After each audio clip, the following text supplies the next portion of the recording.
Hi guys, in this video we'll talk about how to fix like your if your WASD is not working inside the Roblox.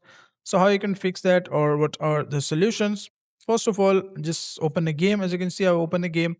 And once you're inside the game, so from the left side, just click on these three lines and you will see all these settings, or you can just click on this Roblox button as well, and basically you will see, as you can see, like different people are available. So just go to settings, and once you're inside the settings, so make sure to keep those settings same as mine.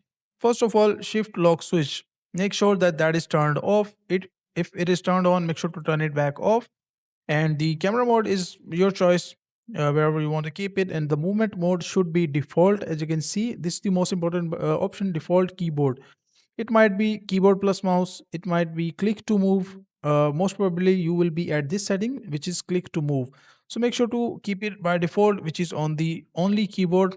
If you want to play with keyboard plus mouse, that option will work as well, but not this one, click to move. This is the option which might create some problem for you. So make sure not to save here, and just save the settings either here, and just click on resume. And hopefully, after that, as you can see, mine is working perfectly fine. So after that, you will be able to play and your WASD will be working inside the Roblox.